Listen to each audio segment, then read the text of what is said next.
আসসালামু আলাইকুম। এসএসসি 2024 সালের পরীক্ষার্থীরা, তোমরা যারা বোর্ড সায়েন্স করেছো, দেখো আমি আজকে 2023 সালের সরাসরি যারা বোর্ড সায়েন্স করেছে তাদের কি রেজাল্টটা পরিবর্তন হয়েছে কিনা আজকের ভিডিওতে দেখাই দিব।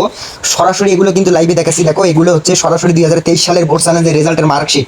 দেখো 2023 সালে যারা বোর্ড সায়েন্স করেছিল, দেখো কি কারণে এই স্টুডেন্টটা বোর্ড সায়েন্স করেছিল। দেখো এখানে 110 নাম্বার বিষয় কোড জিওগ্রাফি মানে ভূগোলে, দেখো লিখিত খাতায় তাকে 10 নাম্বার দেওয়া হয়েছে এখানে, আর এমসিকিউতে সে 10 পাইছে।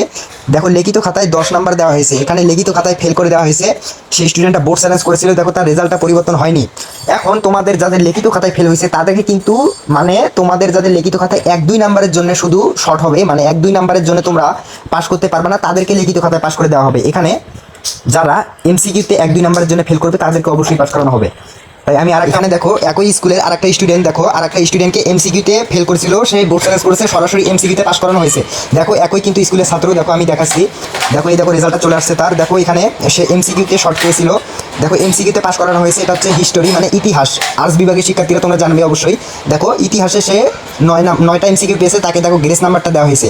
বোর্ড সায়েন্সের মাধ্যমে কিন্তু গ্রেস নাম্বারটা দেওয়া হয়েছে, কিন্তু সে দেখো আরেকটা সাবজেক্টে ফেল করছে। দেখছো সে দেখো আরেকটা সাবজেক্টে ফেল করছে, মানে 2টা সাবজেক্টে ফেল করছে সে। দেখো সে কিন্তু 3টা সাবজেক্টে ফেল করছিল, সে বোর্ড সায়েন্স করার পরে তাকে দেখো এমসিকিউতে গ্রেস নাম্বার দিয়ে একটা সাবজেক্টে পাস করানো হয়েছে। এখন দেখো 2টা সাবজেক্টে ফেল করেছে, সেহেতু তাকে কিন্তু পাস করানো সম্ভব হয় না।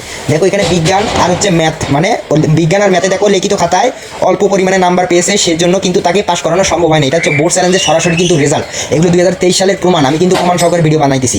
তাই তোমরা যারা এই বছরে বোর্ড সায়েন্স করেছে, এই বছরে কিন্তু আরো অনেক বেশি সুযোগ সুবিধা দেওয়া হয়েছে। তোমরা যারা এমসিকিউতে 5 থেকে 6 নাম্বারও শর্ট পাবে, বা হচ্ছে 3-4 নাম্বার শর্ট পাবে, তা তোমাদেরকে বোর্ড সায়েন্সের মাধ্যমে সরাসরি গ্রেস নাম্বারটা নিশ্চিত করেছে। তাই তোমরা যারা এমসিকিউতে ফেল করেছো অবশ্যই 100% 100% পাস করানো হবে। লিখিত খাতার ক্ষেত্রে বলতে পারতেছি না, লিখিত খাতার ক্ষেত্রে তোমাদের 1 বা 2 নাম্বার যদি শর্ট হয় ইনশাল্লাহ দেওয়া হবে। এটা আল্লাহ তাআলার উপর বিশ্বাস রাখো, তাহলে ইনশাল্লাহ হয়ে যাবে। আর তোমাদের এমসিকিউতে অবশ্যই শিক্ষকেরা কিন্তু দেখো 9 নাম্বার পেয়েছে, তাকে পাস করানো হয়েছে, তুমি পাস করবে ইনশাল্লাহ, এ নিয়ে কোনো চিন্তা করবে না।